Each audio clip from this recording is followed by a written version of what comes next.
भाजपा प्रदेश अध्यक्ष ने मुरादाबाद में ज्ञानवापी को लेकर दिया बयान। मुरादाबाद पश्चिम भाजपा अध्यक्ष ज्ञानवापी पर आए फैसलों को लेकर कहा, हमारे देश के नागरिकों को न्यायपालिका पर पूर्ण विश्वास है। इंडिया गठबंधन को लेकर पूछे गए सवाल पर भाजपा प्रदेश अध्यक्ष ने कहा, इनका आपसी वैचारिक समन्वय नहीं है। शफीकुर रहमान वर्ग को लेकर पूछे गए सवाल पर प्रदेश अध्यक्ष ने कहा, अब इस पर वहां की जनता निर्णय करेगी। अभी ज्ञानव्यापी को लेकर के एक बड़ा फैसला अभी आया है और जो हिंदू पक्ष है उसको पूजा करने का अधिकार मिल गया है, क्या कहना चाहिए?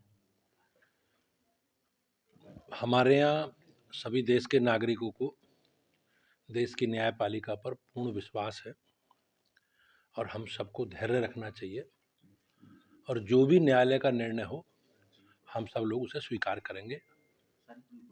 सर, न्यायालय ने हिंदू पक्ष को पूजा करने का अधिकार दिया है ज्ञानवापी मस्जिद में, तो एक बड़ी जीत मान रहे हैं? नहीं, मैं इस रूप में इसे देखता हूँ कि हमारे देश के 140 करोड़ लोगों का अपने देश की न्यायपालिका में पूर्ण विश्वास है और हमें धैर्य रखना चाहिए। जो भी न्यायालय का निर्णय है हम उसका स्वागत करते हैं। अच्छा सर, समाजवादी पार्टी ने उत्तर प्रदेश में अपने 16 प्रत्याशियों की लिस्ट जारी कर दी है। भारतीय जनता पार्टी किस तैयारी में है, कब तक उम्मीद की जाएगी? नहीं, हम लोग हमेशा लगातार एक चुनाव बीतने के बाद हमारी पूरी तैयारी अगले चुनाव को लेकर, पूरी पार्टी संगठन का स्ट्रक्चर हमारा और हमारे सभी कार्यकर्ता लगातार चुनाव की तैयारी में रहते हैं। हम अपने संगठन स्तर पर पूरी तैयारी हमारी है और जब भी पार्टी प्रत्याशी घोषित करेगी हम मोदी जी के नेतृत्व में अपना पूरा रिपोर्ट कार्ड लेकर, अपना काम का पूरा लेखा जोखा लेकर जनता के बीच में जाएंगे। अच्छा, ये सवाल था मेरा। सपा ने 94 साल के व्यक्ति को, मैं भट्ट साहब की बात कर रहा हूँ, फिर से कैंडिडेट बना दिया है, घोषित कर दिया। क्या कहेंगे 94 साल के व्यक्ति के लिए? नहीं, अब इस पर मैं क्या टिप्पणी कर सकता हूँ, ये तो अब वहाँ की जनता को निर्णय करना है। इंडिया गठबंधन अखिलेश यादव की तरफ से अभी एक ट्वीट आया है, कार्यवाहक जो डीजीपी बनाए गए हैं प्रशांत कुमार, इसको लेकर वो कह रहे हैं कि कहीं ना कहीं सरकार, अब जनता जो है ये पूछ रही कार्यवाहक ही क्यों दे रहे हैं, क्या साठगांठ है अपराधियों से या दिल्ली लखनऊ की लड़ाई है? नहीं, ये सरकार की एक व्यवस्था है और अभी डीजीपी रिटायरमेंट हुए हैं, रिटायरमेंट हुआ उनका और सरकार ने किसी को कार्यभार ग्रहण किया है और मुझे विश्वास है जो भी उसकी प्रक्रिया होगी हम सब लोग मतलब सरकार उसे पूरा करेगी। इंडिया गठबंधन में जिस तरह से फूट पड़ी हुई है, उसकी हालत को देख करके क्या कहना चाहिए?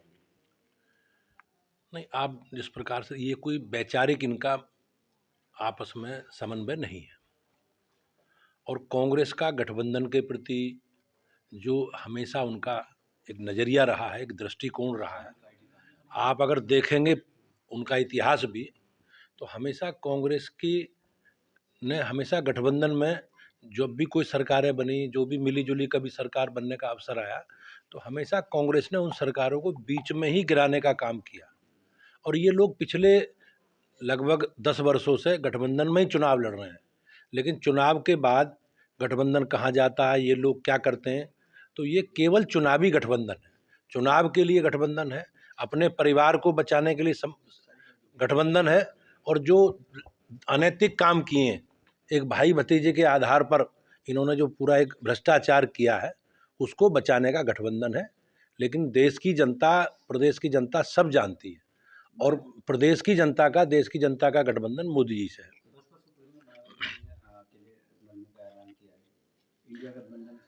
नहीं, निश्चित रूप से मायावती जी एक प्रदेश की, देश की एक बड़ी नेता हैं और वो 3 बार राज्य की मुख्यमंत्री रही हैं, तो निश्चित रूप से उन्हें अपने बारे में निर्णय करने का, उन्होंने सोच समझ के निर्णय किया होगा।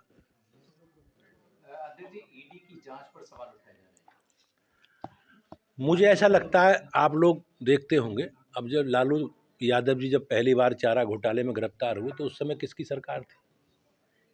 ये झारखंड मुक्ति मोर्चा के सांसदों के खिलाफ, शिबू सोरेन जी के खिलाफ जिस प्रकार से मुकदमे दर्ज हुए, ये लोग जेल गए, तब किसकी सरकार थी? उत्तराखंड में यूसीसी लाने की तैयारी है सर, यूपी को लेकर के क्या कहना है? ये अब इसका जवाब तो सरकार से जुड़े लोग बता सकते हैं, लेकिन उत्तराखंड ने इसकी तैयारी की है, उन्होंने एक समिति बनाकर इसकी रिपोर्ट उन्होंने कलेक्ट की है। उत्तर प्रदेश भी सरकार को निर्णय करना है। सर, एक आखिरी सवाल मेरी तरफ से बस ये है कि ये शांतनु ठाकुर जो केंद्रीय मंत्री है, उन्होंने सीएए को लेकर के एक बयान दिया था पश्चिम बंगाल से कि 7 दिन में लागू हो जाएगा, 3 दिन निकल चुके हैं।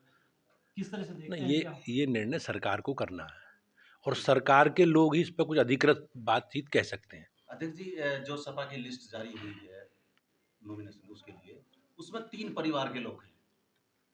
क्या कहेंगे? नहीं, 16 लोगों में 3 परिवार। निश्चित रूप से ये लोग परिवारवादी लोग हैं और ये हमारे देश के लिए सबसे घातक पक्ष है, क्योंकि इन परिवारवादी दलों ने हमेशा अपने परिवार को प्राथमिकता में रखा है।